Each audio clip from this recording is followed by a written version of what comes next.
Right, hello and welcome everyone. Apologies for putting you all on mute. There's quite a lot of people, so if there's any background noise or dogs barking or children drumming like there is in my background, hopefully it won't distract from people. So welcome to this webinar on how to recruit on character related to the Kickstart scheme, but obviously it's relevant for any type of recruitment, whether that's more senior level recruitment or whether it's recruiting franchisees. The principles are really important. The principles that guided me when I was a franchisor and selling between 36 to 53 franchises a year and recruiting people and all those sort of things. So briefly, just before we start, I'll just remind everyone what the Kickstart scheme, just in case anyone isn't aware of it or wants any more details on it. And if they want any more specific details, they can just get in touch afterwards, so that's fine. So the Kickstart scheme is a fully government funded program for 18 to 24-year-olds where employers can take them on fully funded for 25 hours a week, and they'll cover all their wages for those 25 hours at national minimum wage and national insurance and the minimum pension contributions.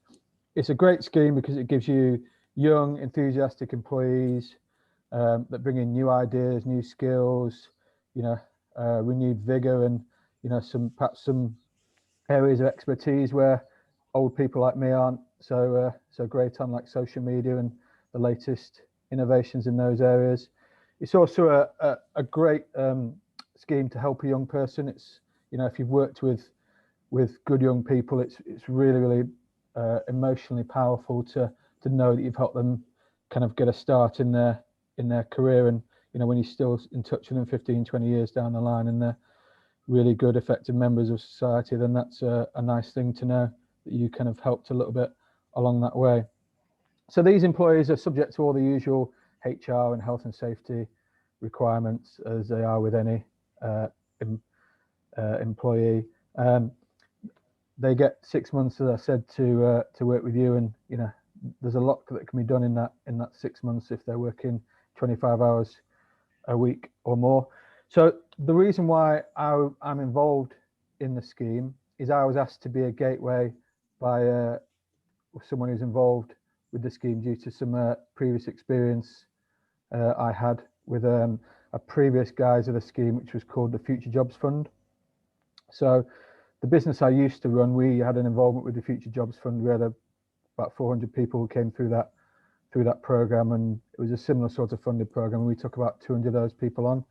Someone who was involved in that remembered me from all those years ago in the credit crunch and asked me to get involved in this as a gateway. And part of the reason he wanted me to be involved as a gateway is because I've got experience of dealing with employers and being an employer myself, and I've also got experience of dealing with employees of this sort of type and demographic and similar sort of employability projects, as we ran a foundation in my previous business that ran similar sort of education, training and employability projects for 14 to 24-year-olds. So as a gateway, we help you to kind of submit to the Department of Work and Pensions, because those that are involved know it's not a quick or easy process.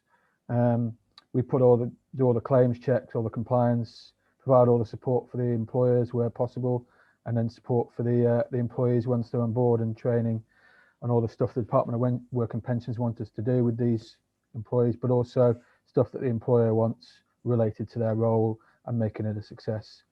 And that's the key thing is, if you come through a good gateway like ourselves, then you stand a much better chance of making the whole process a success for both employees and employers, because not every gateway out there is offering all those sorts of services. The reason why I put this webinar together with a good friend of mine called Simon Hartley, who's there, and if he waves, you'll see him. He'll speak in a second. But yeah, so my personal belief, and having been through a previous guise of the scheme as an employer myself, is that the recruitment stage is, if not the most important, it's one of the most important stages in this, because if you get the right person, it makes the whole process a lot easier. If you get the wrong person, no matter what support and training you put in place, it makes it more and more challenging. So I'll introduce you to Simon in a second. So Simon, as I said, is a good friend of mine. He's a terrible poker player, but he's a really, really good person. I've known him for about 15 years. He's an eminent psychologist, speaker, author, and I know everyone's an author nowadays, aren't they? And every man and his dog's got a book published, but not many get them on the bestsellers list in WH Smith's and Amazon and all those sort of things. Not many people get the advances that Simon gets from his book publishers and so on and so forth. He's paid to speak all over the world. He's worked in sport. He's worked with Olympians and professional teams in football, cricket, rugby, and NFL. He's also helped a lot of blue chip businesses. So I'll pass you over to him now, and he can go on to the subject, which I'm sure you'll all rather hear than me. Thank you very much indeed. Thanks, Mark. Good afternoon, everybody. As Mark said, I've spent lots of my life working in professional sports with sports teams and athletes, and also applying the same sorts of concepts into business. But one of my real passions has always been to understand the world's best. So to work with and study world-class teams and leaders and organizations. One of the things I noticed when I studied world-class teams and organizations is that they recruit very differently than most. Certainly very differently than most businesses. They want to hire on character, and they found a way to do it. Lots of businesses that I talk to would love to hire on character and hire on attitude, but they don't quite know how. So they end up still recruiting on skills. So we're going to look at how they do it. First of all, a little question, just have a think about what's the cost of getting it wrong and what's the benefit of getting it right? So kind of in pounds, shillings and pence terms, what does it cost you when you don't get a great recruit? And what's the benefit when you do? I asked this question to a sales director in the days before lockdown, when we could actually be in rooms together.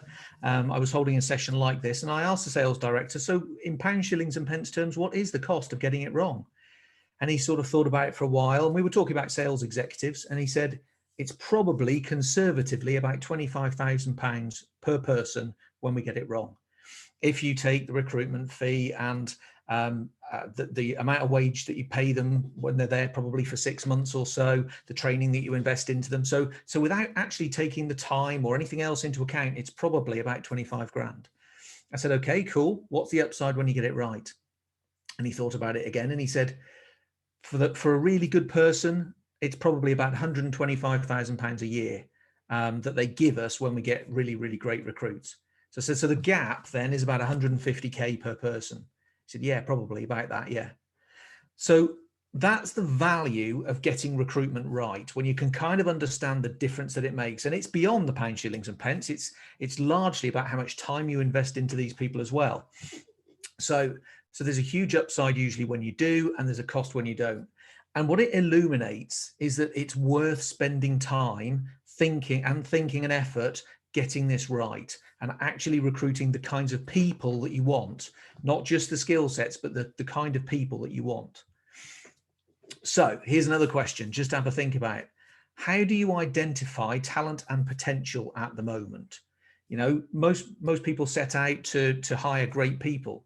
When you've got them as candidates, how do you know the difference between a great person and a good person and a kind of an average okay person and a below average person? How can you tell before you recruit them? This is a challenge that I actually got thrown a while ago, and I'll explain how I tackled it. But for most people, if they want to understand the person in front of them, they've got a couple of tools. The trouble is those tools don't usually tell you about the person. So if you think about it for a moment, what do you actually learn about a person from their CV? I mean, what's actually on the CV? Job history, maybe employment history. For people who are apprentices, whom this may be their first job, they might not have an employment history particularly. You might get their qualifications, you know, the grades they got at school, exam results, etc., etc.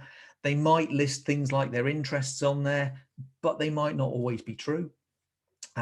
Some people have said, I can tell how good at English they are because I can see that on their CV. Yes, only if they wrote it. And there are quite a few people that don't write their own CVs these days. So actually, if you think about what you learn about the person from a CV, it's not a great deal. So then we've got another tool in our arsenal. We've got interviewing. What do we learn about the person when we're interviewing them? And the truth is, and I've spoken to loads and loads of business leaders and sports coaches and, you know, people in the military and education and healthcare and all sorts of sectors about this question. And their conclusion, when they think about it after a while, is we probably learn what they want to tell us. And what they tell us is probably what they think we want to hear. So they show us what they think we want to see, and they tell us what they think we want to hear. And that's probably what we learn from the interview. There are some interviewers who are far more skilled than others. And actually, another answer to this question is it really depends on the qualities of the questions that we ask. But I'm continually amazed how many people go through an interview process, and at the end, it's all about rapport. So they kind of come out at the end of it saying, yeah, they seem like a good person, got on quite well with them. Yeah, let's hire them. And you think, wow, is that what we're going on? We could employ something like a psychometric, which is arguably a slightly more sort of objective way of finding out about a person. But the trouble is, even the psychometrics are not foolproof. You know, they are flawed, and they are self-report measures largely. There's, for example, you could take a personality test, like an insights discovery test or something like that, or an MBTI. And if you know how to work it, I could tell you that I was a really detail-orientated person, that I was an I dotter and T crosser, and that I was great with attention to detail and all that sort of stuff. I could create a profile like that for you. I'm not any of those things. I'm rubbish at attention to detail. I'm certainly not an I dotter and a T crosser, but I could create that profile for you if I thought that's what you wanted and I wanted the job. So even they're slightly flawed. And when we start to ask ourselves, what do we learn about the person through these processes? Often the answer is not a great deal. So if we want to learn about the person, if we want to know about their character, we have to find out a different way. Here's a challenge that I got thrown years and years ago. I was working in the Olympic programs. This is in about 2006, and we've got a London 2012 games coming up. And this is 6 years out. And the question was, how can we start to predict the athletes that have got a really good chance of making the podium in 6 years' time? So if you think about it, we're really looking at teenagers here. We're looking at sort of 13, 14, 15-year-olds and asking in 6 years' time, who's got a really great chance of making the podium? And if you ask the coaches, they will tell you the one thing that you can't rely on at that point is the stopwatch. You know, if it's a track athlete or a swimmer or whatever, the stopwatch, the speed at which they're swimming or running today will not tell you who's likely to make it in 6 years' time. That's not a great indication at all. We have to look at something else. And so we started looking at these athletes in a slightly different way to figure out who would potentially make the podium. And I wasn't the first one with this challenge. Years before that, there was a guy called Bart Starr, he's an NFL player, plays American football. He was, at the time, the stellar quarterback of his generation. He was the superstar player.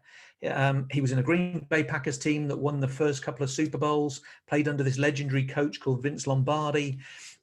He won the league MVP, most valuable player, and the Super Bowl most valuable player. He was the stellar player of his generation.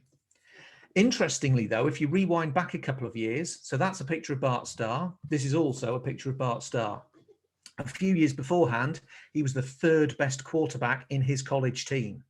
Not the best quarterback or even the second best, the third best quarterback in his college team, in his university team. And you sort of wonder, why is it then that the Green Bay Packers recruited him? What did they see? What did they see in him that made them think this guy could be great? And when you kind of unpack the story, you start to understand that it was the basketball coach at the University of Alabama, where Bart Starr was playing, that knew the personnel director at the Packers. And he said to him, this kid could be great. He's a fantastic learner. He's got an amazing work ethic. With the right coaching and the right environment and the right sculpting, this kid could be a superstar. And it was on those things that they recruited him. You know, he was picked as, if you understand the way that US sport works, they have this draft system where each of the teams picks players out of the college. He was the 199th overall pick in the 17th round, but the Packers said this guy could be a great, and he ended up being the stellar quarterback of his generation. So when you start to understand what to look for, you look for different things. going back to my challenge with the Olympians, I used to work with squads full of swimmers. And the interesting thing about swimmers, they all arrive at the same time. You know, they dive into the pool. They usually do the same training program. They do the same weights program when they get out. You know, they basically got the same timetable with the same coaches and all the rest of it. And yet not all of them go on to become world class. A few of them do. And when you talk to the coaches, you start to understand that there are, you know, it's their attitude and it's their commitment and it's their resilience and all those sorts of things that make them great or give them an opportunity to be great. So I wanted to know, how do you find out which athletes might have that potential? So I started by chatting to them when they walked onto poolside. This is usually stupid o'clock in the morning when everybody's bleary-eyed. And I'd say to them things like, what are you working on today? Interestingly, one athlete would say, I don't know, haven't got the training card yet. Another athlete would say, I'm going to work on my turns today. I'd say, oh, interesting. Why do you say your turns? And they'd say, well, I've been to a couple of competitions the last few weekends, and it's my turns that are letting me down. You know, I might go in to the turn in first place and I come out in third or fourth place. So I've really got to nail this turn. Okay, cool. Then I'd watch them training. The athlete who said, I don't know what I'm working on because I haven't got the training card yet, would sort of plow up, you know, kind of flop up and down the pool, and he'd flop round the wall and plop, plop, plop back down again. And he'd have a chat with his mate, and the coach would say something he probably wasn't listening. And you could just see that they were sort of almost just occupying themselves in the pool. They weren't really focused on what they were doing. The kid who said they were working on their turns is focused on their turns. You can see them every time they go into a turn, just working it and working it and working it. And you think they're not all perfect by any means, but you are actually trying to improve this thing. When they get out the pool, I'll have another conversation. First kid, I'll ask, how did you get on today? And he goes, well, all right. Second kid, I'll say, how did you get on today? Yeah, my turns are better, but they're still not great. I've learned that actually my approach into the wall is critical. And if I come in too fast and I take too many strokes, I'm too crunched up. If not, I glide in and I lose speed. So my approach in is everything. Okay, brilliant. Following morning, two kids walk onto poolside. I asked the first one, what are you working on? He goes, I don't know. Second one says, still turns. Like I'm stupid for asking the question. Ah, interesting. Now you can start to see that there's going to be a difference between these kids. And you probably won't see it initially, but when you start looking at how they train, how they apply themselves, what they do that other people aren't willing to do, you know, one walks in with a McDonald's burger in his hand and the other one walks in with a, you know, a nutrition drink or whatever, a protein drink. You think, you're making different choices. You're preparing differently. And what starts to happen is a gap starts to appear. You don't notice the difference over one training session or two training sessions. Maybe not even 1 month, but after 6 months, there's a little gap appearing. And after a year, there's a bit more of a gap appearing. And after 18 months, there's another gap. And then there becomes a point where one kid gets selected for a GB squad and the other one doesn't. And he can't figure out why. Why did that kid get selected and not me? How come that kid's getting faster and I'm not? And they don't understand why there's a difference. But of course, if you look at what they do on a daily basis, there's absolutely a difference. And this starts to illuminate all of those important things and how we can start spotting these important things. So I'd ask myself some questions like, how do they review their performance? Do they take responsibility for what they do? Do they take responsibility for their own performance? Do they focus on their progress and their improvement?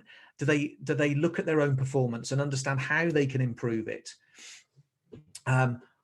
All of these things start to tell us about their approach to it and their own mindset. You kind of get a window into their own mindset and how they think about it. And if you want to spot a champion, you can spot them by the choices that they make and the things that they do differently than everybody else. So this gives us kind of a much more sharpened understanding.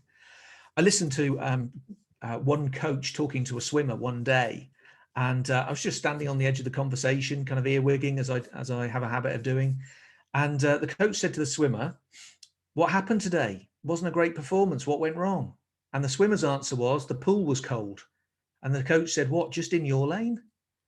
And that highlights to us that this guy doesn't take responsibility for his own performance. So he's not likely to be one of those truly great athletes unless he's willing to do something about it.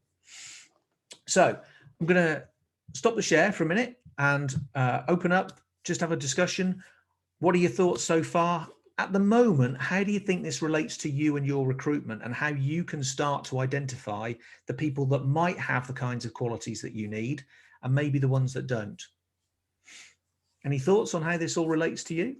Ben, so I basically head up franchise recruitment for a private ultrasound franchise, and at the moment we get to the prospective franchisee, we get them to do the business plan towards the very end of that process, where we've pretty much already confirmed that they're going to be formally invited to be part of our franchise.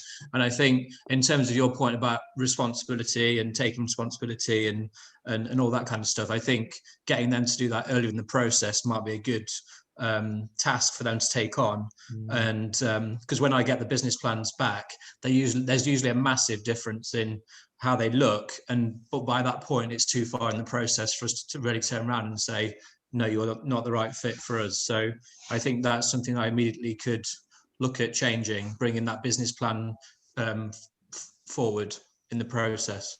Absolutely. And having seen quite a few business plans, I'm pretty sure you'll be able to understand which plans have got real potential and which people have got real potential based on their plans and which ones haven't. So I think because I think that's the biggest tool that we have currently to differentiate between potential, an outstanding franchisee and a less so. So I think bringing that forward in the process is a good opportunity. Brilliant. Any other thoughts? Hello. Yeah. Oh, go on, you go first. Me, Sam. Yeah, go for it, Sam. So we run outdoors activities for kids clubs. So a lot of the people that we're recruiting are working outdoors all day with young children, and we tend to, it's just what the process is. We tend to have an interview process. We tend to have a face-to-face with our team, and quite often we'll ask them to come along for trial days, because actually until we see them outdoors interacting with the kids and the parents and the rest of our staff, it's really how much of that we can ask people to do before committing to them. It has been quite easy in the past because we've all constantly got stuff going on, but now we're recruiting for something where we need to pop up with a lot of staff. We're going to have very little amount of time to do that in. So what I'm weighing up right now is how much we can ask people to commit to us. I do a couple of trial days before we're making a decision, and that's what I'm trying to work out right now. Yeah, cool. Right at the end of this process, we'll look at the importance of becoming a magnet for talent. So if you've got any thoughts at that point about how you can kind of, because this testing on character is always going to be an attritional process. Yeah. And so if people really, really want it, they'll do more to get it. They'll commit more to getting it. Yeah, that makes sense. And also, if it is an attritional process, normally you need to queue outside the door, so that if there are people that drop off, if you start with 2 candidates and you've got 2 jobs, you don't want to lose any candidates. If you start off with 100 candidates for 2 jobs, you can afford to lose a few candidates. So, yeah. Any other thoughts?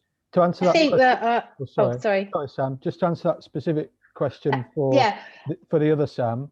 In terms of the Kickstart thing, the process there, spoken to the Department of Work and Pensions, and you can go through your normal recruitment processes, they've said. So whatever your normal recruitment process is, so you're allowed to assess and test on character. You don't just get given 5 CVs and you have to pick one of those people. If part of your process is work trials or whatever your process is, whether it's making them do a business plan or swim a length or practice their turns, whatever it is, you can go through those things. So I just thought I'd add that point in there quickly for brilliant. Can I add something in response to what you said as well, Samantha? I work for an organisation. We provide apprenticeships in the sports and physical activity sector, and also kind of right down to study programs, traineeships and things. And we work with a lot of young people who are at the very beginning of their journey in terms of, having work experience, having stuff to talk about from their CV. And one of the things that I find is that it's not even about kind of what qualifications they've done already and you know, what they're bringing to the table in terms of existing theory knowledge. But for me, the thing that shines through is if they've given up their time for free. So we've had lots of people apply for our coaching apprenticeships who've maybe supported a team voluntarily, and that shines through, and that says to me, you know, something about their character, that they're willing to invest in young people to get them physically active, and they want to give their time freely, and it's not about the financial reward. And that has kind of massively impacted on decisions around recruitment, and been for the right reasons, in terms of the impact that we've been able to see those young people make against people who've maybe got, you know, really good quality qualifications that they're coming to the table with. So when I give advice to young people who are maybe earlier on and not ready for apprenticeships or these kind of opportunities yet, but want to apply in the future, that's one of the things that I'll always suggest, is that they try and go out and give their time freely, because it will give them something to talk about, and it looks good on their CV from a character point of view. Brilliant, fantastic. Can I say something? I agree with Nikki. I think that's something that I always look for, but there's been such a sort of backlash over that, hasn't there, in the last year, about people taking advantage. And I'm kind of wary of, like, I'd like to set a task, say, for a sort of applicant, and I'm so wary now of people, you know, I wonder what people thought about that, you know, sort of being seen as an unethical person, because I totally agree that that is my standard, is if you're prepared to put in time for nothing, because obviously that was something we all did when we were younger. I mean, that was just standard. And the other thing is, I think this might sound like a bit of a sort of tired idea, but what you've done during COVID, it's a really good indicator, because what you can generate for yourself in nothingness, I think, is just massive reflection on your character. So yeah, brilliant. Thanks, Sam.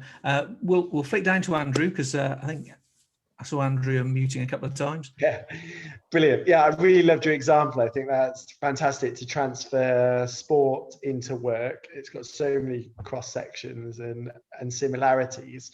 Now, what's really interesting when you talked about the swimming and the investment that you made poolside in order to find out about the individuals, is clearly you were there for a sustained period of time. And it probably leads into your later lecture, I'm imagining, but what can we do as employers, to make that process in a timely manner? Because I'm finding when I employ staff, recruit staff, train staff, I'm only really finding out the ins and outs of how much they're prepared to self-reflect and improve as individuals 2 or 3 months down the line of them being a member of staff. How can I get better, or we get better, in doing that in a shorter time period, as part of the recruitment process? Because currently we do spend time on initial interview, a second interview, and we see them doing the role for one morning.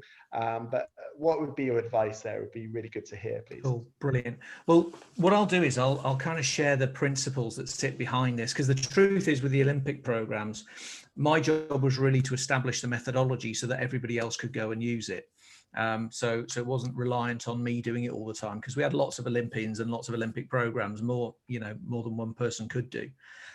So let me share the principles with you, and hopefully if I hop back into here. So first principle is, we've got to understand what we need, what characteristics we need, and particularly what we need most. The trap that lots of people fall into, if I ask them, describe the kind of person that you need, they describe a superhuman with every single characteristic that you could ever have. Or actually, if they've just had an outgoing person who wasn't very successful, they describe the reverse opposite of the outgoing person who wasn't very successful. So neither of those two approaches are very effective. It's far better to ask, which characteristics do we need, and to rank order them, put them in rank order priority. If we could only have one characteristic, what would it be? If we could have a second, what would it be? If we could have a third, what would it be? And honestly, you're only going to be able to test for a handful of these, 3, 4, maybe 5 of these characteristics. So you've got to understand what the most important ones are. To give you an example of how this worked in business, I was one of my clients there in the engineering sector. They had a brand new post. They'd never recruited for it before. And it was for somebody to head up their repairs team. Traditionally, they'd had odd people from around the organization jump in and help clients with repairs whenever they needed to. But now they needed a specialist role who was going to kind of head up the repairs function. And we talked about the kind of person that you need. And after a lengthy conversation with Paul, who was recruiting for this post, he said, I need a detective. I need Sherlock Holmes. I need somebody that's just going to keep going and going and going and going until they find the issue. And if they go down a blind alley, they'll come back and go down another one and come back, and they'll just keep going and testing and testing and testing this thing until they find where the issue is, and then they can solve, kind of repair the thing, solve the problem. That's what I need. I need Sherlock. I said, brilliant. Now we can go and look for Sherlock. And until we've got that sort of really crystal clear idea of the kind of person that we're looking for, we're going to find it really difficult to test for that person. So I'll give you an example of how I'm using this. I've been talking to Mark about recruiting apprentices into our business. We're looking at two positions. We're looking at a digital marketing genius and somebody who's essentially going to be a storyteller in our business. So I was thinking about what qualities do I need in our digital marketing genius? And it took me, I've been going through this process for ages and ages. It took me probably a good hour to 90 minutes to start off with all sorts of characteristics and probably a blend of characteristics, skills and knowledge, and then actually distill out which the characteristics are, and then start looking at the ones that were most important. And at the end of that exercise, I came up with these 4. So I need somebody who's going to be a great learner. When they come into the business, they're not going to know our email marketing platform. They're going to have to learn it. They might not be a brilliant video editor at the moment, so they might have to learn that too. And there are all sorts of skills that they probably haven't got right now, but if they're a great learner, I'm pretty sure that they'll get them. They'll pick them up fairly quickly. And in order to be a great learner, it really helps to be curious. Instead of being, kind of waiting to be told something, it really helps to have a question in your head and go and find the answer. So I'm looking for a really curious and very kind of capable learner. Somebody that's, I was talking to another friend of mine who's a Michelin star chef about the kinds of chefs that he looks for.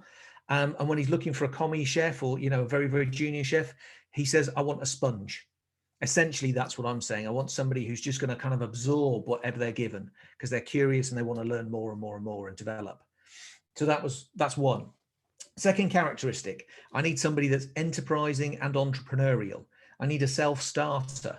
Again, not somebody who waits to be told always, but can go and solve a problem, can go and, find the things that we need to work on and change, can suggest things rather than being, told exactly what to do, can come up with ideas and suggestions. So I need somebody that's an entrepreneurial person. Bit of context around our positions. These guys are going to have to work from home, obviously, to start with. We're not recruiting people geographically on the doorstep. These people could be anywhere in the country. They don't need to be on the doorstep because we're all operating online. So they need to be somebody who's got that kind of self-starter capability. I also want somebody who's honest and self-reflective, honest enough to tell us what's not working, to be able to look at our systems and say, we could probably improve that. We need to improve that. We need to look at that, but also can look at themselves and say, I think I could improve this and I could improve that and I could do better with that. And again, from working with athletes, I know that this is one of the critical characteristics, somebody who can look at their own performance, appraise themselves and say, I think I need to improve X.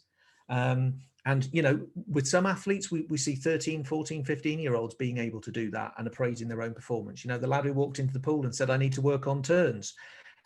He decided he needed to work on turns. And I also want somebody who's really cares about doing a great job. They care about what we do. They care about what they do. They're really proud of what they do. They've got that attention to detail. They're not going to publish something until it's ready, until it's good enough. So somebody who's got that sort of real care for what they do and what we do. So those are the kinds of characteristics I'm looking for. If you have a think about that for a minute, and again, I'll stop the share in a second and we'll have some discussion around this. What kind of characteristics do you really need? Which are those characteristics that are most critical to you, do you think? Not a superhuman, remember? Almost, if you could only have one, what would it be? If you could have a second one, what would it be? What's going to make somebody really successful in this role? We'll be able to talk, Simon. I just wanted to write it down, or have their own idea of it. Yeah. Share some ideas. I've seen resilience pop up. Sarah said resilience. Yeah, that bounce back ability. Yeah, I think resilience is a great Mine would characteristic. be hunger for a sales hunger. Okay, brilliant. And I hear that a lot from sales directors and sales managers who are recruiting for salespeople. I want them to be hungry. Yeah. Absolutely. Yeah. That's something that you can't teach. Absolutely. That's it. It's a characteristic. It's because it's a characteristic, it's something that we can test for. And when I've applied these principles, it probably won't surprise you to know that most often I'm asked by sales departments to help them with their recruitment, because they are notoriously difficult to recruit, our salespeople, because they tend to sell themselves very well during the interview or whatever it is, present themselves very well, but that doesn't mean that they're great long term.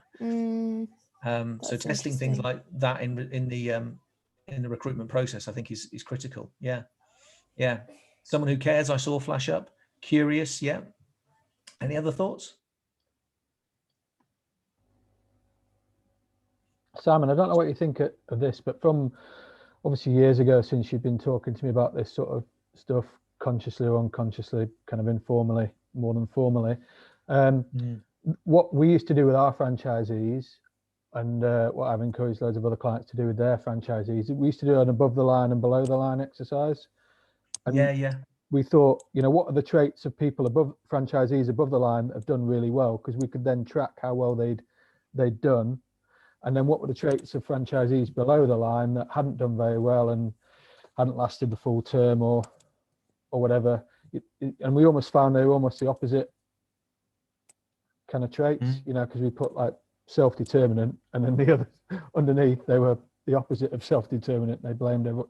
What do you think about that as a process for any kind of recruitment, kind of using previous experience of these sorts of age groups? Or I think it's a really, really great process to go through. Again, as long as you can then prioritize, because if you had 8 or 9 or 10 characteristics above the line, you still need to be able to prioritize it down so that you know which ones are the most important.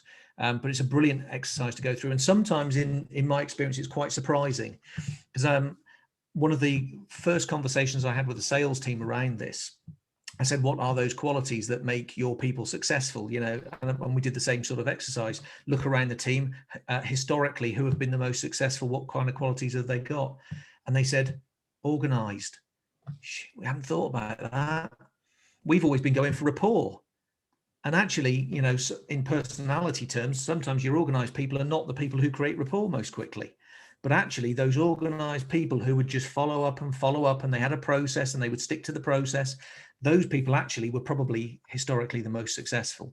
So I think it's a great exercise to go through. Absolutely. I've seen loads and loads of good suggestions in the chat as well. I know quite a few organizations who are also looking for coachable people who are open to input and open to being developed. So that's another quality that I see quite often. So once you've got this kind of understanding, once you know the sorts of qualities and characteristics that you're looking for, then you can start to test for them. But this is the first stage, being really clear about the kind of person that you want in the organization, but also in that role. What's going to make them successful? So once we know those things, the next question is, how can we find out whether the candidate in front of us has the characteristics that we're looking for? And what I'm going to share with you is really simple. Now, simple doesn't mean easy, but there's a really simple way that world-class organizations find out whether this person's got the characteristics. They test for it. And by testing, I mean they make the person demonstrate those characteristics. You'll see that there's a picture of some soldiers on the slide there. One organization that does this, and you could question the ethics of this, or if you want to, one organization that does this is the Special Air Service, the SAS. And one of the tests that they use, because tenacity is a characteristic that they absolutely need. Tenacity is your ability to just keep going. Even when every fiber in your being is begging you to stop, you just keep going and you just don't give up. They need that in their people. They know it's an absolutely critical life and death characteristic. So how do they test it? They strap a 50-kilogram pack to their back and they say walk. And usually the candidates say, well, for how long? And the answer is until we tell you to stop. What do you mean? Is that an hour, a day, a month? It's until we tell you to stop. And actually, that's a really daunting prospect, to walk until you're told to stop, knowing that that could be a week. You just got to keep walking. Keep walking, keep walking, keep walking until we tell you to stop. But it's the way that they test for this particular characteristic. I was watching a TV documentary the other day, and there were a group of researchers in Copenhagen who were testing honesty. They were testing honesty by walking around, dropping wallets with a little bit of cash in them on the floor. And they were testing to see whether people picked it up. And there was a little card inside that said, if you find this wallet, please phone ... Whether people did actually return the wallet if they saw somebody drop it or phone the number. And this wasn't to test, for recruitment. This was just to test characteristics in their population, to test how many Danish people are honest. The interesting thing here is they're not interviewing people and asking whether they're honest. They're not even interviewing them and saying, if somebody dropped a wallet in front of you, would you pick it up and give it back? Or if somebody dropped a wallet in front of you, what would you do? Or if you found a wallet and it wasn't yours, what would you do? Because the chances are, if you ask those sorts of questions, you'll get nigh on 100% say, oh, I'd hand it in. Question is, would they? So by testing these characteristics, we actually start to find out whether the person that we've got in front of us actually has the qualities that we're looking for. So testing makes them demonstrate. Now, with that example earlier with Sherlock, we've got somebody who we've got a range of characteristics in front, or a range of candidates, sorry, in front of us, and we want to know which ones are most like Sherlock Holmes. So we constructed a test. It was an engineering test. The challenge with this test was it would probably take any reasonable engineer about 6 hours to get to the problem, and we only gave them an hour in which to do it. The test wasn't to see who could complete a 6-hour challenge in 1 hour, because that's unrealistic. But what we saw was really interesting. So the first one started it, and after a couple of attempts went, this is impossible, we can't do this. Somebody else looked at it initially and said, you can't do that in 1 hour, that's impossible, gave up. Sherlock, the person we actually found, went down an alley, came back, went down another one, came back. At the end of the hour, we said to him, time's up. And he said, oh, don't stop me now. I've only just got started. Brilliant. And people end up kind of showing you whether they are the person that you want or not when you provide them with that right test, whatever that test is, whatever makes most sense. A friend of mine he had an HR business, and he wanted to recruit an HR director. I said, what kind of person do you want? And he said, I need someone a bit like me. I need somebody who's entrepreneurial, who will do whatever it takes, get up at whatever time in the morning, travel wherever they need to go. I said, okay, how do you know if you've got that kind of person? He said, oh, I don't know. I said, you don't have to use this as a test, but just use the thought process.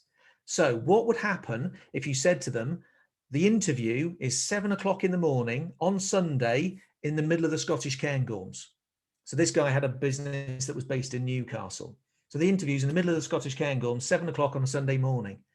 He said, well, just to get to the interview, he'd have to, hang on a minute, probably get up at midnight. He'd have to get the map. He'd have to get the equipment, map, compass, etc., and navigate all the way out to the little bothy in the middle of the Cairngorms. Wow, just to get there, he'd show me all the characteristics I'm looking for. I said, okay, so what would your interview consist of when he arrived? Tea or coffee?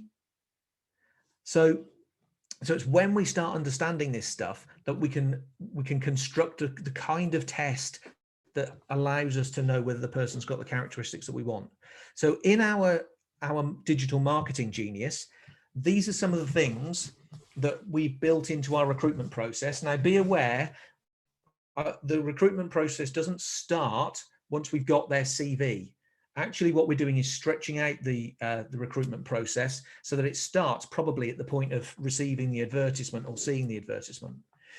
So the first thing that we're going to give them is some instructions on how to impress me, because I'm going to be sort of heading up the recruitment process. The kind of person that I am, the kinds of things that make sense to me. the reason I'm giving them this is I want to see whether they can learn. If we give them, for example, the description of our ideal client, whether they can communicate with the ideal client, whether they can create campaigns that make sense to an ideal client. So essentially I'm saying, for this interview process, I am the ideal client. This is some stuff about me. So now you know how to communicate with me. Then we're going to challenge them to basically put together a campaign.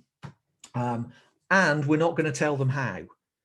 So the enterprising bit, the entrepreneurial bit, is we're not going to tell you how to do this. You could create a YouTube channel and put some videos up and post the links. You could do it via a web page. You could do it via blogging. You could use a combination of all of them. You could do a podcast. I'm not going to tell you how to do this, but you've got to create a campaign which essentially advertises you to me as the recruiter. So this is a digital marketing post, of course. So at the same time, we're seeing their skills in the process, them using their skills. We're also, I'm kind of challenging them to say, just explain why you chose that approach. So if you used a blog or you used a video or whatever, tell me why did you choose that? And I can kind of see whether they've linked up the stuff that I've given them in the How to Impress Simon with the approach that they actually took. And now I can see whether they're integrating that learning and incorporating it as they go. Of course, I can look at the quality of what they do, how much effort they've put in, how much application they've put in, and that will tell me a lot about whether they care and how much they care. We're also, to test honesty, we're going to ask them to assess their own application campaign and say, if you were doing it again next time, what would you do differently? What have you learned? Is this absolutely perfect? If you were to score it on a 0 to 10, how would you score it? If you say it's a 7 out of 10, how could you make it an 8 or a 9? What have you learned from this process? What would you do next time? All that sort of stuff. And we're also going to give them our, we did a Be World Class TV advent calendar campaign, which was sort of primarily through YouTube and social media. Say to them, look, there it is. What would you do differently? We don't think this is perfect, but you're a digital marketing person. You've got that kind of experience. What would you do differently? What would you suggest to us? If we were putting it together again next year, how should we do it? What do you reckon? To see whether they've got that the ability to be honest and say to us, actually, maybe in some cases, no, actually, that's not very good. Your email marketing campaign really wasn't very good. Oh, cool. Why? What would you do differently? So that's the sort of the core of our recruitment campaign, our recruitment process to find our digital marketing genius. And in doing so, as you can see, we've kind of linked it to all of the characteristics. So at all of these points, I'm not asking them if they're a good learner or to give me an example of that. I want to see it. And I'll give, the whole process is designed so that they've got an opportunity to demonstrate that. So again, how do you think this relates to you? How can you use some of this stuff? What's buzzing around in your mind at the moment? Have you scribbled some notes down and put some asterisks next to some things or exclamation marks somewhere, or what have you got?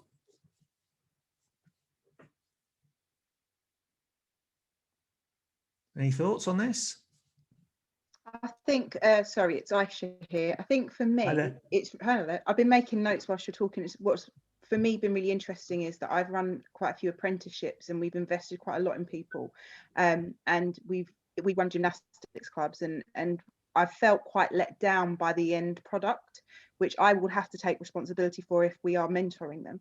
But listening to you and looking at the qualities that we have, I've started with a list that I've now, it's only just the pennies dropped, that I have to completely scrap that list, because what I've done along this way is created a systematic way to deliver gymnastics to minimize the amount of character or input or creativity required from the person that I hire. So actually my traits aren't to be organized or all of those things. My traits that I need to look for are somebody that is happy to be more compliant and to follow a system that already exists, that can enhance and embellish that system, but doesn't want to just reject something that is in essence going to be done by rote, because I know that that's a foolproof way to have it something delivered at the standard that we want it delivered at and in a way that we want it to be delivered at. Yeah. And I think that's a really great realization to come to. I mean, many years ago, I was working with a cafe restaurant business. And one of the things the chief exec said to me is, I don't want a Jamie Oliver in every kitchen. I want kind of a sergeant major, essentially, who's just going to keep producing the stuff to a really high standard consistently, and isn't going to try and reinvent the wheel every 2 minutes and produce flamboyant dishes every, we just need people who are going to stick to the system. And for that business, that's exactly what they did need. Yeah. Any other thoughts? I guess I've been thinking about what we give them prior to even coming to the interview. We might have failed at that before, but we've just started writing a sort of experience of our existing leaders, the ones that have been with us for a long time, how their journey's been, what people could expect when they come and work for us. So really, we're planting the seeds quite early. That whilst it's a lovely, fun environment, we are expecting them to follow exactly the way that we do things, exactly what Aisha just said. And I think just writing that ourselves, now we've had a bit of time, is helping me be able to put out there what we are expecting of people, rather than just expecting them to know that from seeing it with us when they're with us for a day or two. So that's been really helpful. Yeah. And this is, from my point of view, the recruitment process is all about finding a good fit. It's about finding the right fit, so that the people that you do recruit have got the greatest chance of being successful in that role in your organization. So yeah, that's brilliant. Any other thoughts on this one? I've put together quite similar to what you were saying, Sam, a honest job description, which isn't like this is what we want you to do. It's more of a like, this is what your day-to-day will look like, and it's mostly sales focused and revenue targeted. And I can tell by people's responses as to sometimes whether they're the right person or not, because some people will be like, oh yeah, I love this, I've done this loads in past jobs, and then other people are like, oh, this is quite out my comfort zone. So I feel like by kind of showing them what they're going to be doing day to day, it's maybe I don't know, they've been a bit honest with their feelings on that. Related to that, Simon, what's your thoughts on kind of, how honest you are with the candidates when they're applying about this? Because, sometimes the best way to assess someone is when they don't realize they're being assessed. So, like your process you're talking about, you're not, it's not hidden, but you're not telling them exactly what you're assessing them on. Yeah. And I think with some of the great tests, there's probably no real way to fudge them anyway. I mean, if you think about the SAS, you could say we're testing your tenacity. We're looking for people who will just keep going, and in doing so, it's not that somebody who would have given up is going to keep going. They're still going to get people who they were told to walk as far as they possibly could, or going to keep going until they can stop. So with that one, you're not really fudging it at all, and most people know that that's what it is. It's pretty open and explicit. And I think those really good tests have probably got that.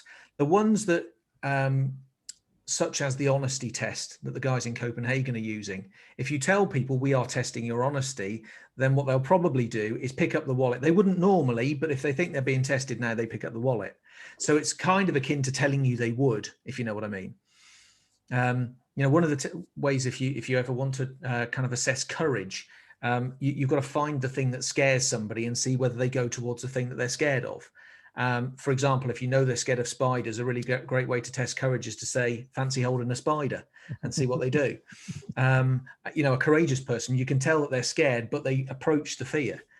So even if they know it's a test of courage, that's still a good test. So I think it depends on what it is as to whether, telling them makes it or almost nullifies the test or not. Yeah. So yeah, I think you've got to understand that. But again, I mean, with a lot of these things, a good moral compass will tell you whether what you're doing is right and ethical or not.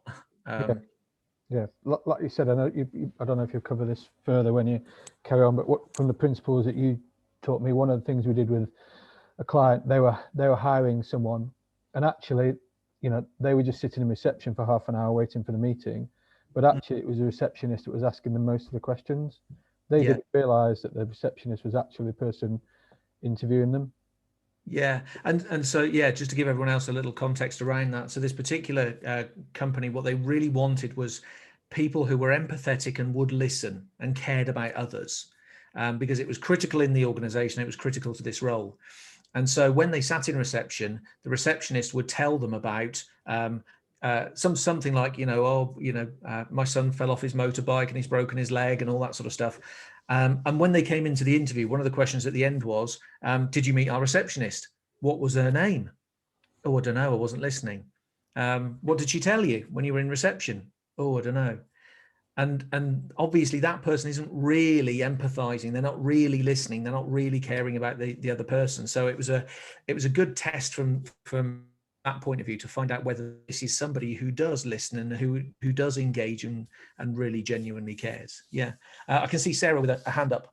Yeah, sorry, it's just a quick question. Let me just turn the video on. Because we've been franchising for the last sort of 3 or 4 years, and we've refined and modified and changed our process so many times that we've got to a point where we feel quite confident in our process. However, what happens when we've got a situation at the moment whereby we've got some franchisees who are just about to kind of go live? They're 70% of the way through the training process. And at every stage, we've had a slight red flag, and we've tried to test that red flag, and they always do just enough to get through. But, there's 4 directors, and each of the directors have always got that little niggle and that little doubt.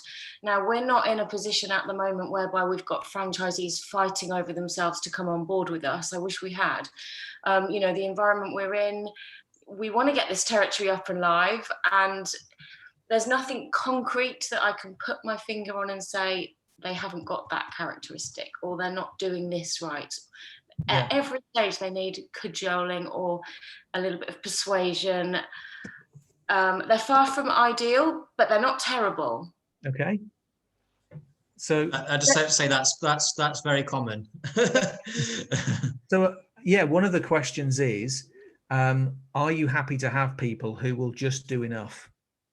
Because that's what they're showing you. If you want to know about the characteristic, that's what they're showing you. They're continually showing you that they are people who will just do enough. And so if that's okay, and if that's enough for you, then they'll probably become franchisees. If you say that's not the kind of person that we don't want somebody who will only just do enough. And I've seen them in sales environments. You kind of give them a target that's here, and they'll achieve that for you. Yeah, I guess it's about being brave, isn't it? Yes, they're not ideal. And should we say, no, sorry, you're not for us? Or should we say, actually, franchisees are not coming over themselves at the moment. So I think I know the right decision is to be brave and say, sorry, you're not for us. And I think those little red flags that you see at various points are really, really valuable. And I do. It's almost like that. There's a principle in the Royal Marines that if you see little hairline cracks in training, if you actually get into combat, those cracks become chasms. So be aware of the little signs that you see, because they're likely to get a lot bigger, especially if you don't do anything about them. So yeah, I think if you look at it from that point of view and probably ask a slightly bigger question. So one of the understandings that I've gained from world-class organizations is around culture, that culture is collective character. So if we want to get the culture right, we have to get the character right. We have to recruit the right kinds of people. If we recruit lots of average people, our culture is going to be pretty average. So if we want a really high-performing culture, we probably need to say we're only going to appoint good and really good people, not average people, because that's going to dictate our culture. If we want to shift the culture, we're going to have to change the kinds of people that we have in the organization. So yeah, it might be a brave call.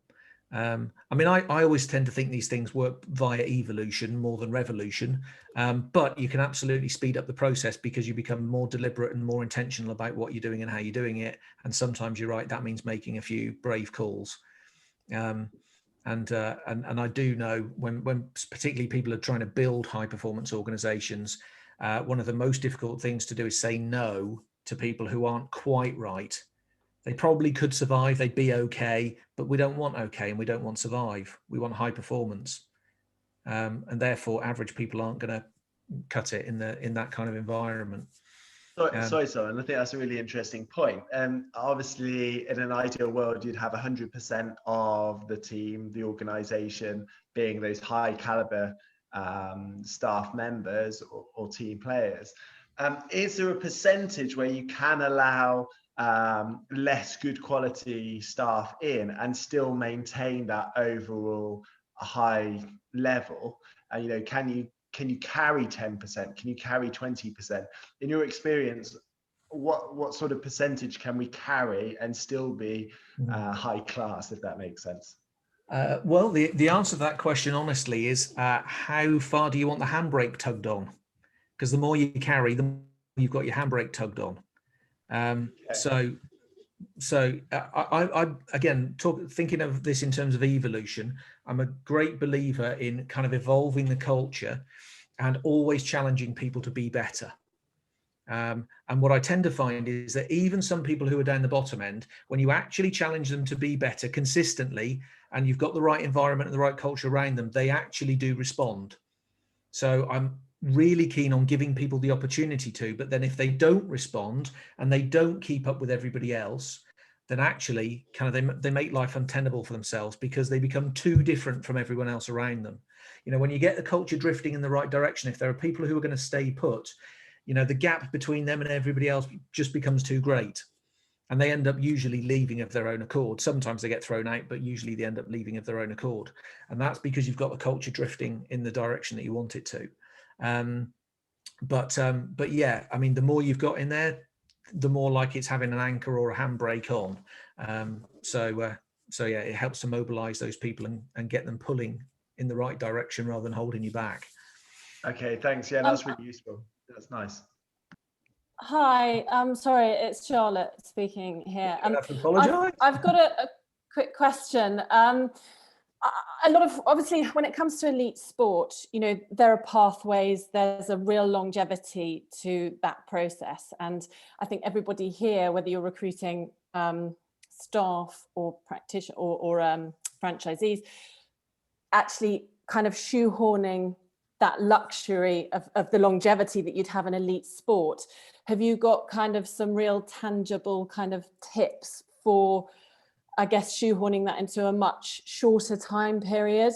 I totally understand what you're saying about the tests. I mean, a lot of our process for recruiting not only franchisees but recruiting practitioners and members of staff it's driven by the candidate. So they have various things to do, to complete, and the onus kind of is on them to do it. And you kind of find out along the way, I suppose, how quickly they do those things as to how keen they are. So, but I think what would really help our network at the moment in relation to the Kickstart scheme is that the period within which we've got to achieve this, and Mark, you can probably help with this, is going to be quite short. It's going to be finite.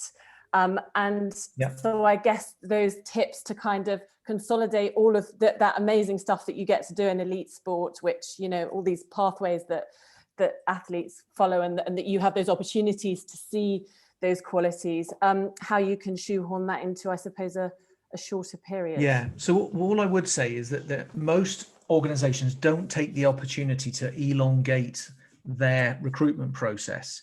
I mean, when I talk to most, they might do something in terms of an assessment day, but that's kind of one point in time along the timeline. You know, I like to pull the whole thing out and make more of the time that's available. So it starts with the advertisement. And by getting the job advert right, we probably attract people who are a good fit and repel those who aren't. I mean, it's part of magnetism. You know, magnetism's got two poles. It's got an attractive pole and a repellent pole.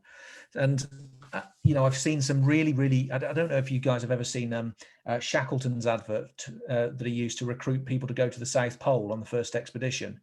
But basically it said, this is going to be tough. The food's going to be rubbish. It's going to be cold. You probably die. Who's up for it? And, you know, that had that magnetic quality that those people who thought, brilliant, this is for me, applied. And those who thought, oh my God, no, that sounds like hell on earth, didn't. So they've already achieved something in the advert, you know, before even getting applications in. if you look back to our digital marketing genius, the first point, the point at which they apply, it's don't just send us a CV. I mean, you can send us the CV, absolutely, but you've got to send us something else that tells you more about you as a person. And so I'm a big believer of not just a CV at the point of application. We've got to be able to test some characteristics there, which allows us to shortlist people on character. And then when we get them in for interview, assessment or whatever, we can test again. And from my point of view, the testing doesn't cease when we make a job offer. We keep testing them. World-class organizations are also aware that they don't always get it right, even with a really rigorous recruitment process. Sometimes they get it wrong, but they know that they've made a mistake fairly early on. And just as we were chatting to, I think Sarah said about franchisees, even before you kind of sign on the dotted line, there are little red flags potentially that tell you whether this person's right or not.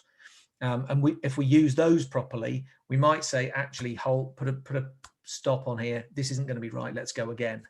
And knowing the cost involved in getting it wrong, it's worth taking a little bit more time, stretching the process out, making sure you've got kind of more touch points to assess character through the process that you've already got. And you may not come up with the absolute ideal kind of gold standard, gold plated recruitment process, but if we can get it better than it currently is and have more information and make a more informed decision when we get there, brilliant. And what I end up doing with organizations often is just iterating it 2 or 3 times through 2 or 3 different kind of recruitment processes until we get one that we think, okay, that's pretty good. We are getting a far higher percentage, not 100%, but a far higher percentage of really good people through here.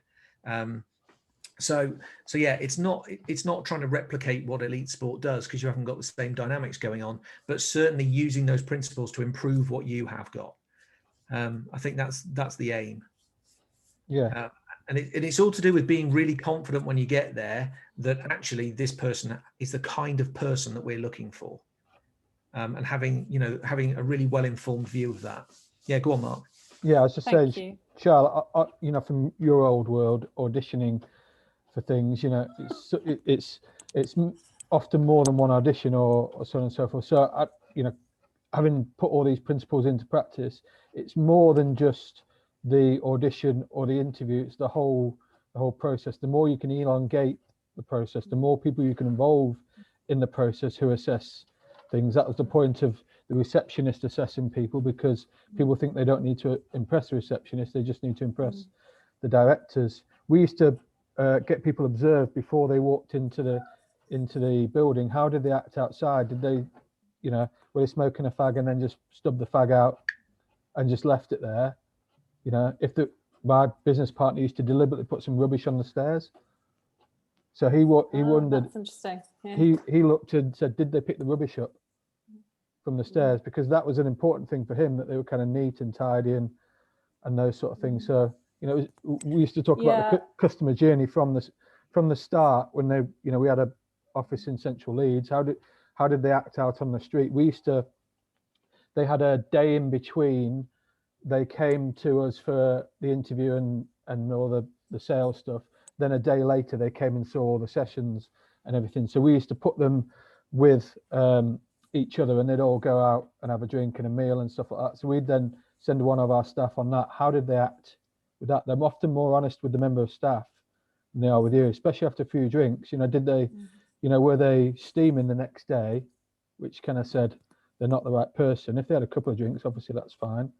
But assess them when they don't think they're being assessed, and elongate the process. And I think and I think from all sorts of stuff. From a franchise recruitment point of view, we do that probably a lot more rigorously than because they actually meet other franchisees. Then those franchisees will call us, and we'll have a conversation about that. There's loads of different steps. I think maybe in terms of just thinking more about the process for staff, I think maybe we could put more tests, as you said, Simon, in a long way, I think. Well, I'm a big fan of one of the ways to test commitment is just put more hurdles in the way. Just make the whole thing a bit tougher. for people, and those who are willing to cross all the hurdles are showing that they want it more, they're more committed to it. And often that doesn't have to kind of involve you. Sometimes it's go away and do a bit of research so that you can answer this question, and then we can see who bothered to do the research or not. And therefore there's not really an awful lot of extra time in the process, but it's a really great way of us assessing. You know, one of the reasons I'm going to give our digital marketing genius that sort of how to impress Simon thing is I want to see how they use it. And again, that's not time intensive from our point of view, but it tells me a lot. Thank you. Thanks. Cool. Any other questions before we shift on? Okay, cool. So as I said a little bit earlier, one of the critical elements of this is to make sure that we've created what I call a magnet for talent. We've become a magnet for talent. And this means that we've got the ability to have a queue outside the door. With all of the world-class organizations, you know, whoever it was that I kind of gave you an example of, I mean, we talked about the SAS, but I could have talked about all sorts of world-class organizations. They've always got that dynamic where there's a queue outside the door and there's far more people who want the job than there are jobs available. And therefore they can employ an attritional process. And this is kind of critical, that people become quite shy about doing this if they're desperate to get somebody in.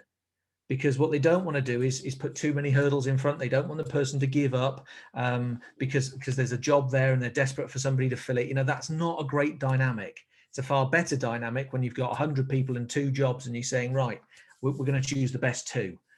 So becoming a magnet for talent is absolutely critical. There are 2 elements that I think we need to get right here. One is what I call organizational magnetism, which is that we are a place that people want to work. We're an organization people want to belong to, and they're going to feel proud to belong to.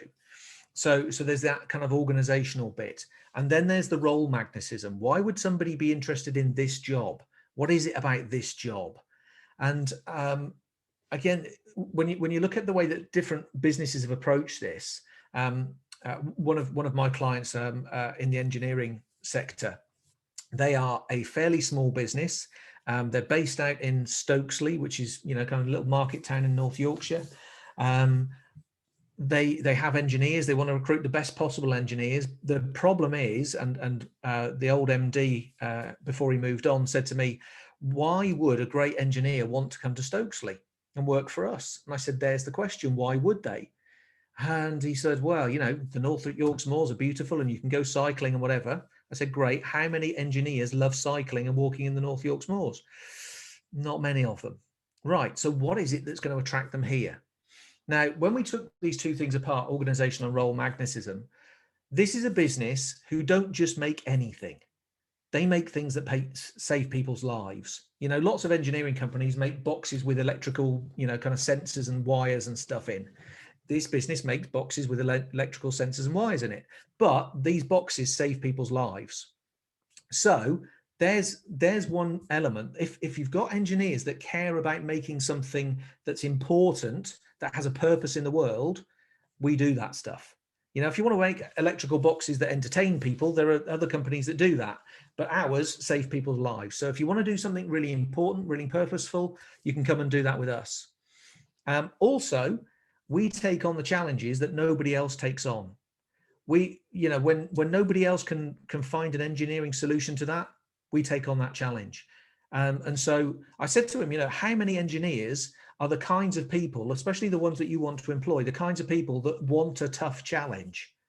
They're engaged by that. They love it. You know, the more difficult the challenge, the better it is. You know, they want to get their head into a box and start figuring out how things work and how to make them better and all that sort of stuff.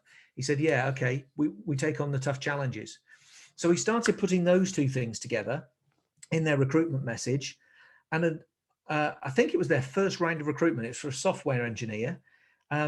Mark, the MD, phoned me and he said, I can't believe it. We've just recruited a senior Microsoft engineer. We've got no right to employ somebody that good, but we have. And I said, interesting. Why has he joined you? Well, for a start, he's traveling miles to get here. He joined us because we do something purposeful and he loves the challenge. Okay, there you go. That's what these engineers want. Since then, they've employed people who used to work at Siemens, who now drive from York over to Stokesley over the North Yorks Moors every day. Siemens have offered them more money to have them back, and they've turned it down. And so they're still driving 45 minutes instead of working on their doorstep, and they've been offered more money to work on the doorstep. And this is the power of creating that magnetism. So it's not only that you attract great people and repel the wrong ones, but you also create magnetism that keeps people there. So this is a really, really important part of the process, especially if you're going to demand more of people through your recruitment process, put more hurdles in their way, and therefore create a more attritional process. So again, we'll have a quick stop off here. Any thoughts? Again, how does this apply to you?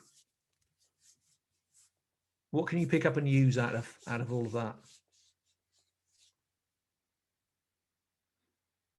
Yeah, if no one's going to jump in, I'd say I think that's a great idea in terms of analysing what we can offer as a business to staff and attracting the right people. I think that's a really good point in terms of the job advert and placing it challenging enough to attract the right people. So yeah, all of those points I just think are really valuable. So yeah, thanks for that. It's definitely given me some food for thought.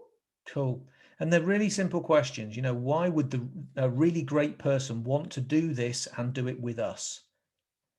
And if you can answer those two, you are well on the way to being able to create this magnetism. Why would our ideal candidate want to do this stuff with us? Take this job here. Well, I'd say, Simon, if I can just jump in, if that's all right. You know, most of the people here being children's activities providers should be in pretty good stead then, because obviously, you know, it's not an easy, you know, it's a great career to be involved with in that sense that you can wake up every day and have hopefully a positive impact on the child's, you know, development, life. And, you know, that gives a lot of people great satisfaction. So it's just trying to get that across, like you say, in the right format to the potential candidates. Yeah. And just, you know, being a bit explicit about that as well, not assuming that people know that stuff, not assuming that's the reason why you do what you do, but genuinely telling them, you know, our purpose here is to really impact on kids' lives, have a positive impact on the lives of kids. And we do that through football coaching or gymnastics or whatever we do it through. But that's why we're here. That's what we do. And if that's important to you, then, you know, be great to hear from you, that sort of stuff. So on that stuff, you know, to echo what Fred said as well, what's your opinion, Simon, on the, you know, the start with why stuff, Simon Sinek kind of process? Would you say that's useful to go through for those people to kind of realize, because as Fred says, when you're working in a business, you probably forget all the important stuff because it's just a job to you. But, you know, kids activities providers, for example, you know, they help mold a child's life. They help them socially, emotionally, physically and mentally, and they might work with them for 5, 6, 7 years. Yeah. Or more. Completely.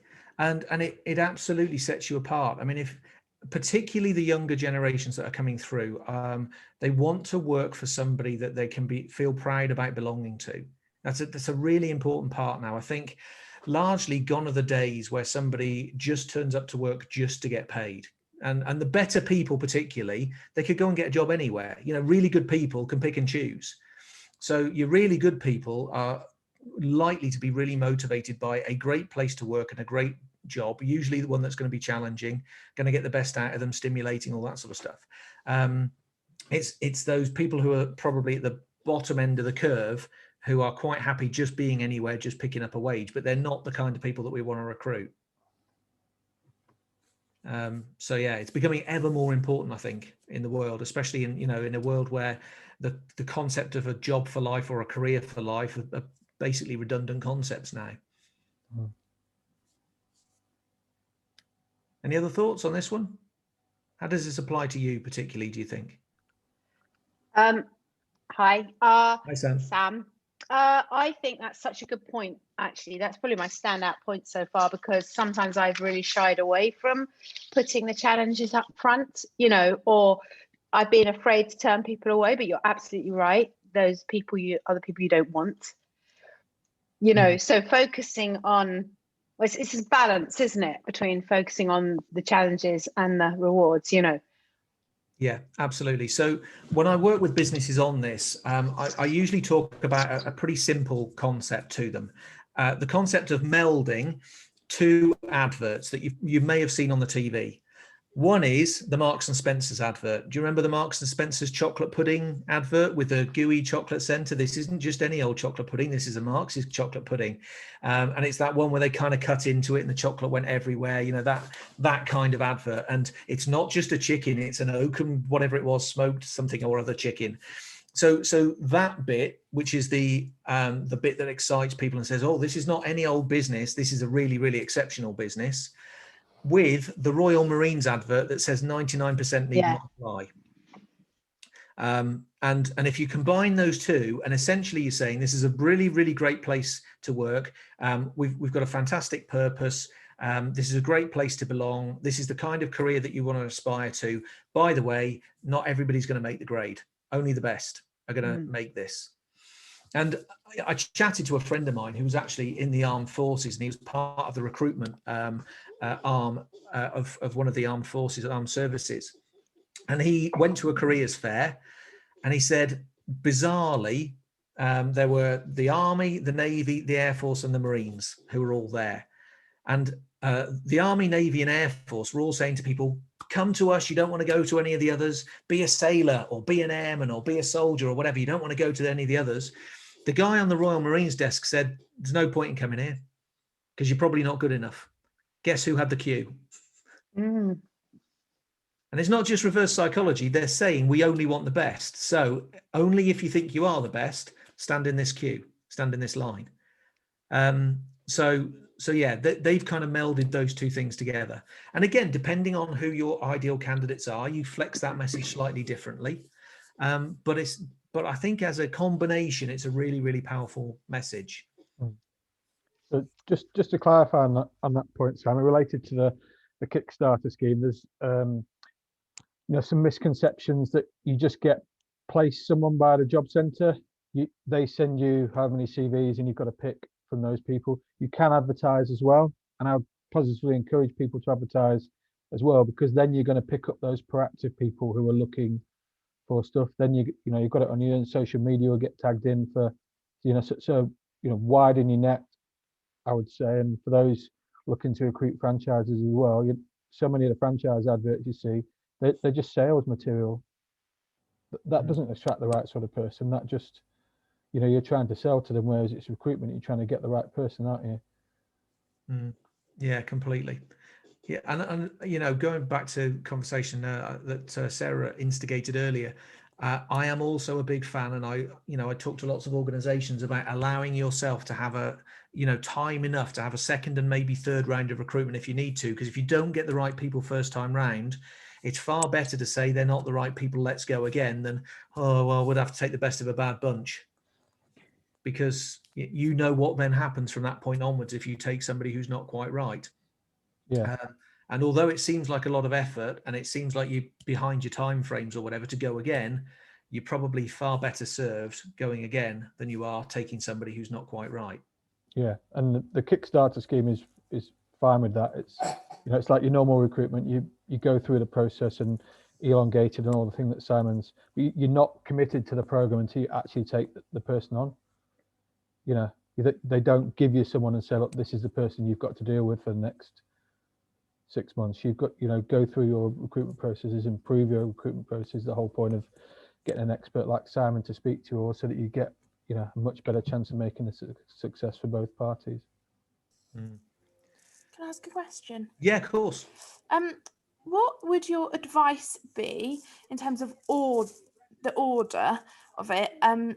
To number one, to get the current business culture right and the current team overperforming and all of that before you then start expanding recruiting in other areas, or continue with the recruitment process alongside getting the current team right? As a point of principle, I'm a fan of optimizing what you've currently got before adding to it. Before adding to it, did you say? Yeah, okay. And the thing about human beings is they tend to normalize to the culture around them. Yeah. I've seen, and I'll kind of, it's not the only example. This is the way human beings operate. But in a sports team, for example, if our culture's pretty rubbish and we go and recruit top players, they're likely to revert into an average culture. Equally, when we've got a really, really great culture, you can recruit an average person into it and they become brilliant, because most people normalize to the sort of almost the midpoint of the culture, wherever that is. Yeah, that's really interesting, because I'm considering putting a pause on recruitment whilst I get the right processes and people in place. And like you were saying, become an outstanding business. And if the people fall by the wayside, then that's fine. But at least then I've got everything in place in 6 months, a year's time to then start recruiting. Yeah. And what naturally happens as you evolve a culture is you tend to lose people off the bottom end. Yeah. Yeah. Who just don't fit with the fact, once you've improved the culture, if they're not going to move with it, then that's fine. Yeah. That's the point at which, if you want to recruit at that point, you look for somebody who's going to be at the head, at the top end of your culture, of your order. That's it. Okay. And then what you do naturally is you that person helps you move in the right direction. Yeah. So there's normally a point in time at which you think, I'm going to have to recruit now. That's brilliant, because the culture's shifted. Those people have left. You've got sort of a couple of roles available. What you then do really dictates whether you drive that culture forward or put another handbrake on it. Yeah. I find it, I don't know what anybody else feels like in the franchise model, that I constantly have loads of roles available because not all, I guess I'm relatively new to the franchise model, but because of not all of my areas are covered. So technically I could be recruiting, every day. Yeah. But if you don't get the culture bit right first, what you end up doing is having a bigger, more average culture. Yeah. It's more difficult to change a big culture than it is to change a fairly small, agile one. Yeah. Okay. So if you can get it right when it's small and then add to it, personally, that would be my approach. That's the principle I work by. Sorry, my son's just rubbing his eye slowly on me. That's fine. Thank you for your help. That's really useful. Sorry, Simon, can I ask a follow-up question to that? If Kate, for example, improves the culture and gets it so sure it's slightly smaller but of a higher quality, what's then the best way to expand that same culture and be able to keep it? What are some of the pitfalls that organizations lose as they expand and stop the culture being quite as good as it once was? Have you got any tips for that, please? Yeah, I mean, I think it comes down to recruiting the right people, recruiting on character, keeping, developing and challenging the people you've got, and the quality of your leadership. Those three factors are enormous. Most people find that the reason that the quality dilutes as they grow is because they haven't got those in place. They're not continually developing people. They're not recruiting people to the top end of their culture, and their leadership aren't kind of moving that culture forward. And many businesses kind of grow through that stage where the founder's got a real touch point on a lot of the business, so the culture's good, but as it expands out, the leader's influence is diluted. That founder's influence is diluted because there's more people in more places. They're not talking to that small group of people on a regular basis that they used to. That you'd probably talk to the whole company on a fairly regular basis before, but now you've got hundreds of people and you can't do that. So it's really dependent on the quality of your leadership to make sure that keeps happening. And again, if the founder was really picky about who they recruited, but they're now not doing all of the recruitment, it's that band of leadership that they've got working with them have to be able to recruit great people.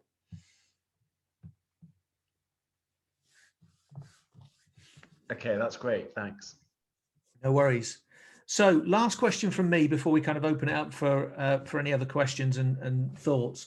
What are you going to do with this stuff now? I mean, hopefully you've absorbed some ideas. You might have scribbled some stuff down. The real value comes when you use this. So what are you going to do with it? How's it going to change the way that you recruit? Well, I'm going to stop recruiting. But I'm going to use the time that I'm not process of me interviewing and stuff. I think I'm going to try and be more brave, because when people come to me and say, oh, I'm really interested in working with you, at the moment I'm like, oh, okay, how exciting. Yeah. Whereas I need to be like, well, sorry, now's not the right time. We can chat again in 6 months or a year. That's number one thing. And then secondly, I'm going to use that time when I'm not recruiting to hone my processes and my tests to get the right people. Fantastic. Brilliant. Thank you. Massively helpful. Brilliant. Any other thoughts? Yeah, I think I'm on a similar vein. I think my company grew really rapidly, and we expanded very quickly. And when you talk about not having contact with everyone, that's basically what's happened in our scenario.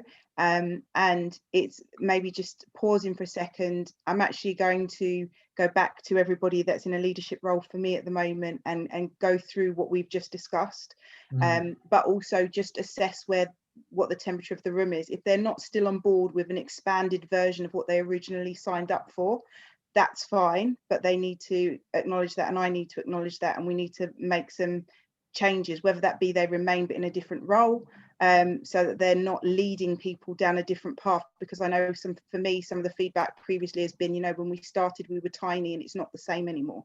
And some people won't make the full journey. So it's just about having a regroup with the people that are there and saying, we aren't the same. What areas do you think we need to change? What do you think I need to change? These are things that I think you need to change. Who's on board, so that we can move to the next phase with recruiting the next people to come in to positive leadership. Hi, Spider-Man. It is Spidey, joined by a superstar. No, brilliant, Aisha. And you're right. I think those regular touch points with people, just saying, this is where we're going. Are you still on board with this? Is this, are you still enthusiastic about this and passionate about it? And if you go back to core purpose again, if we've got our core purpose right, and it's about having a real impact on the lives of children, all we're talking about is doing that with more kids. And if we get this right and keep the quality, we should be able to do this, instead of with a few hundred, with thousands or tens of thousands. And if we come back to core purpose, a lot of people will say, yeah, that really still is important. And yes, I'd love to have an impact on many, many more. Cool, brilliant. Any other thoughts?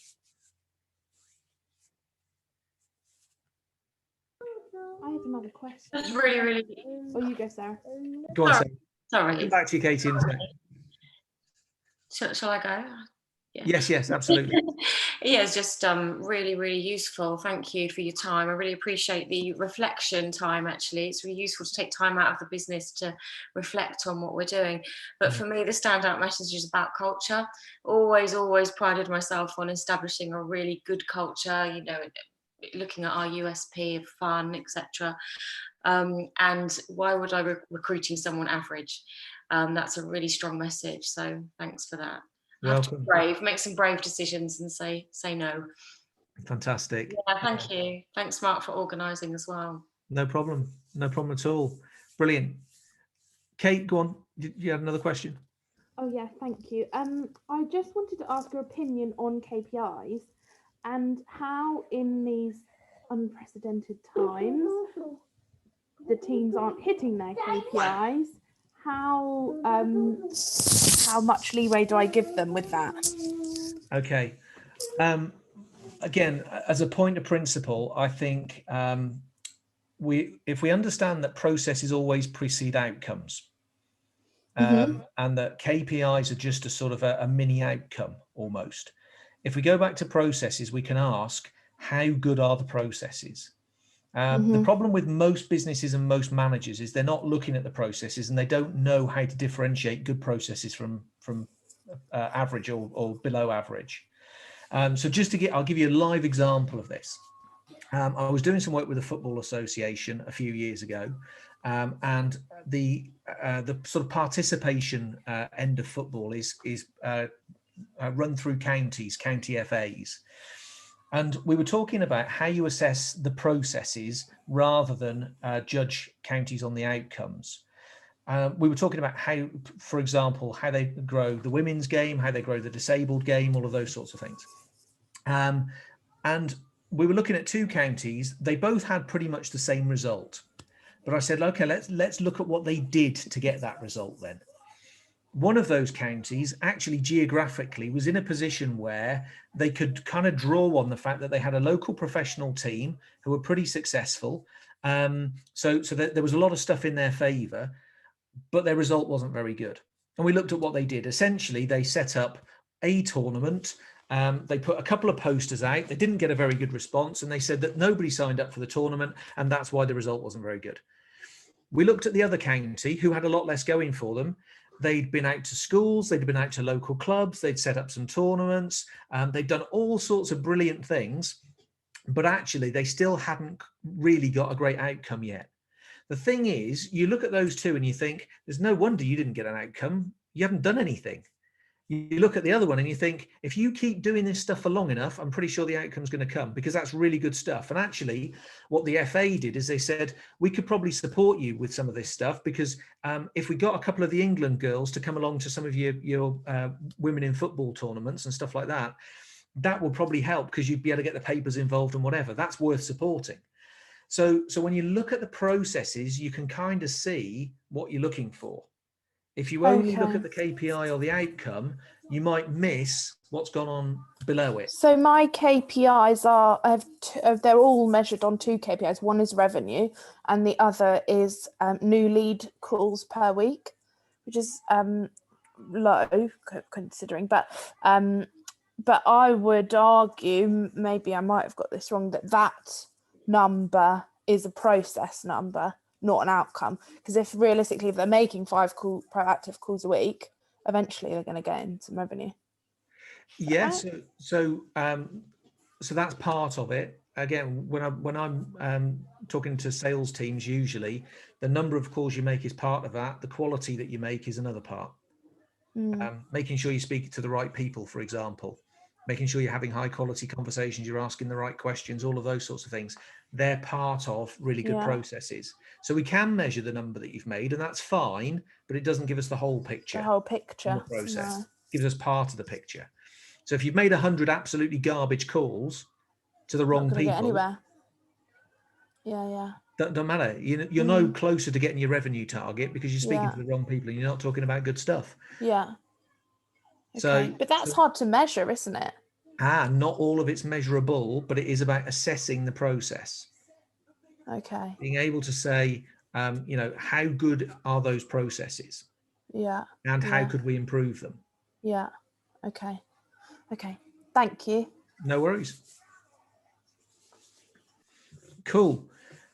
Mark, we've I don't know whether we've kind of strayed beyond the time that we had or whether we still got some time for questions or whatever, but you're on mute, my friend.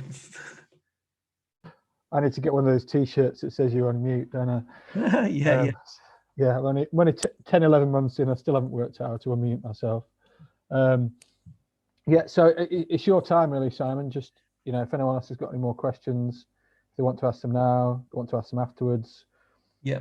Anyone wants to get in touch about the Kickstart scheme, my details will be on there, or we can send them the stuff from Eventbrite afterwards. So, are there any other questions, or if you could do a quick? Sorry, I've got another one.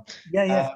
Loving these, but so you've talked about having enough people wanting the job. Yeah. So if we've got a pyramid of the number of applicants going up to that single one role, in your ideal world, what does that pyramid look like? How many first round interviews do you think we should be doing? How many assessment days to get that one candidate? What's your pyramid look like?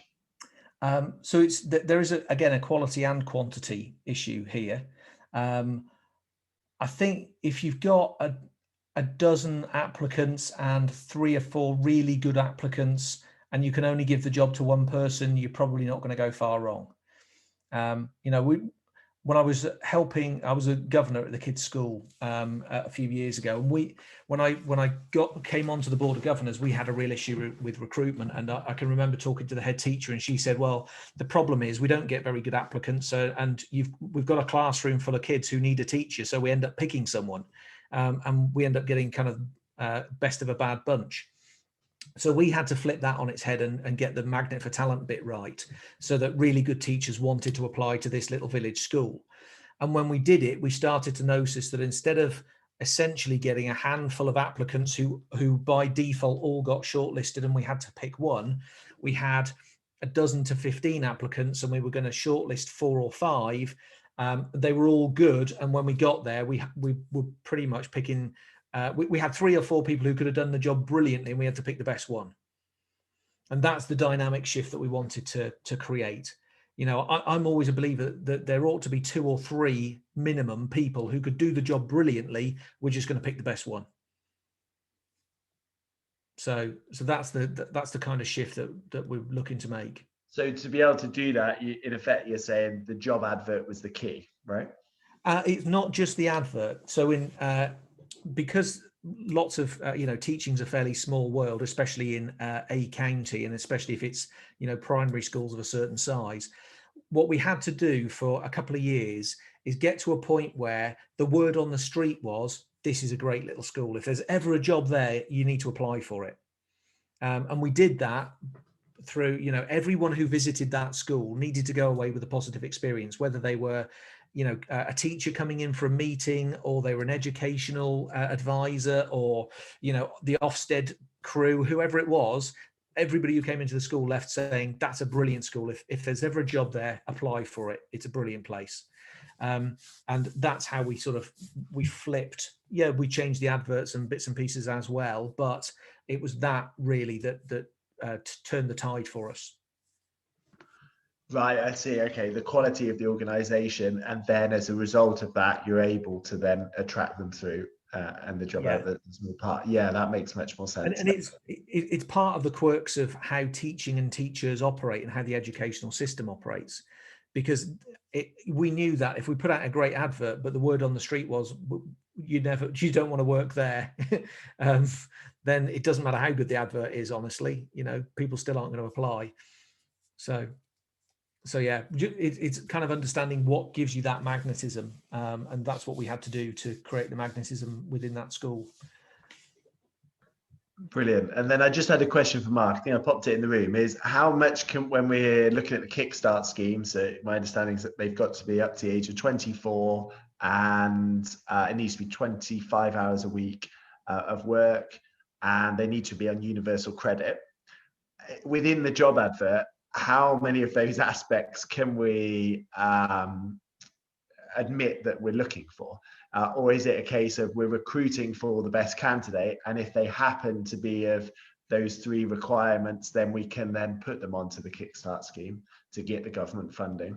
And so that's the first part for Mark. And then for Simon, just because the Kickstart scheme is there, does that mean we should in effect save some money on wages and take a second place candidate over a first place candidate? What should the trade-off be between doing the Kickstart scheme, saving the company money, potentially creating a job for a younger person, or taking an older person from an existing job because they may be better than the Kickstart scheme person? Okay, this is like doing the little Prime Minister's interview at the end of a day around COVID, isn't it? 2 questions from the... Yeah, sorry, I've definitely used my allocation, haven't I? Thanks. Do you want me to go first, Simon? Go for it.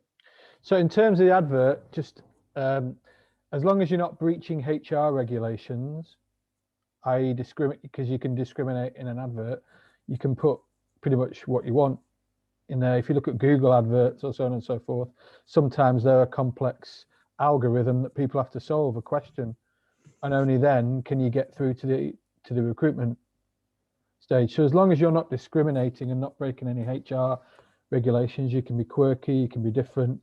I put it in the group as well. We're doing another webinar on how to put together a really good advert from a jobs board provider who are going to tell you what kind of attracts good candidates and what doesn't. But yeah, and to a certain extent it's a private thing as well. Like Simon says, you're not going to tell people this is what we're assessing you on, because then they will try and gear their answers and everything towards that assessment. As Simon said, like the psychometric test, you can fake those things. If people know what they're being assessed on, then they can try and appear as though they do those sort of things. And in answer to your second point, that's more to Simon, but just from my perspective, character traits aren't an age thing. They're not an experience thing. You know, you could get a 55-year-old person that doesn't have them. You could get an 18-year-old person that has them. You know, that's my viewpoint. Simon might differ. Obviously, experience helps a little bit, but you're going to get a huge range of candidates between, you know, if you think there's a huge difference between an 18-year-old coming straight out of school and a 24-year-old who's been to university and had 3 years of work experience, it's going to be a huge difference in those sort of things. But one might, you know, one might have the character traits and one might not. Again, it's down to the avatar that you create, and then you can set on the job adverts and on the job description and stuff, you can set the level of experience and qualifications and all of those sorts of things. So it's down to you essentially. Does that answer your question? Yeah, it does. It's more, let's say we have two candidates and one happens to be in the Kickstart scheme and they're 90% of what we want, and one happens to be a little bit older, isn't in the Kickstart scheme, and they're 98% of what we want. Is it worth going for that slightly less superior member of staff because it will save us financially, or should you just continue to go for the best member of staff even if it costs you a little bit more? So what are your principles? Yeah, I was going to say, I mean, this comes down to a decision as a business as to what impact these people will have in our business. And I think most business leaders will tell you that the number one or the one thing that really drives the success of their business is the quality of their people. So if you look at it on that basis, you know, what's your greatest asset? Most business leaders will say the quality of our people. If you could wave a magic wand, what would you improve? Well, you know, probably, you know, the quality of the team, either improving the people that we've already got or shifting out the ones we probably shouldn't have and getting some better people in. They tend to be really, really common answers. As Mark said, I don't think that things like experience or maturity or whatever are age linked particularly. I mean, I was chatting to somebody just this morning on that very point. Experience is a function of learning, not age. There are people who have got a lot of years behind them, but not that much experience because they haven't really learned through the experiences that they've had. Equally, I know some people in their kind of 30s that are not very, very mature, and some teenagers who are incredibly mature. One of them, you know, there's a guy who I got introduced to back in the summer, who's taken some exams and has single-handedly sailed around the UK in a yacht, and you know, kind of overcome all of the challenges. You know, not just kind of the navigational challenges, but feeding himself, fixing the boat, getting in and out of ports, all that sort of stuff, all on his own. He's a teenager. And I'm thinking, wow, there's a heck of a lot of characteristics in there that I'd admire. And if I was an employer, I might seriously consider taking somebody with those characteristics, probably regardless of whether he's actually got the skill set for what I'm looking for. So it's not age dependent at all. But if you ask yourself the question, and you know, you talk about this as a business, what's the value of having that better person? Is it worth paying a little bit extra for? You know, what impact is it going to have on culture, on our performance, on our long-term success, on their long-term success, all of that sort of stuff? Make a decision from there. So yeah, I think when you kind of look at the rounded picture, you can probably answer that one yourself. But most leaders that I've come across err towards the better people. You know, the quality of the people in this business is critical. Okay, great. Yeah, I understand. Yeah, that makes sense. Definitely. Cool. Okay, that's really reassured me on that one. So yeah, thanks. No problem. Good stuff. Is that another question that's popped up in the chat, Mark? Oh, Leslie, hi. Leslie's sticking a hand Hi, up. there's one in the chat as well, so I don't know if you want to answer that one first, or I'll just go. No, you go, and then Mark can read the question whilst you're going. Well, there's two questions, one for Mark, one for Simon. So I'm doing what Andrew done and taking liberties with both of you. In terms of the Kickstarter scheme, we're a swim school. We're completely closed, have been pretty much since March. We would be interested in taking on an apprentice, but obviously we're not even open yet. Any ideas how long the Kickstarter scheme might be going on for, considering the current climate? No one knows when we're coming out of this lockdown. Okay, so I'll answer that question first, and then you can carry on to Simon's question. So the scheme is open till December 2021, but it may be extended. The key thing is, though, to make sure, and this is why I'm putting in place all these webinars and so on and so forth, is that so it works for both the employees and the employers. If it doesn't work for the employees, employees are just taken advantage of, and employers recruit the wrong people, wrong character traits, not working for both parties, and they're not successful in that 6-month work placement experience thing. They don't improve, because the government's baseline is they improve their skills, experience, qualifications, and really importantly, confidence.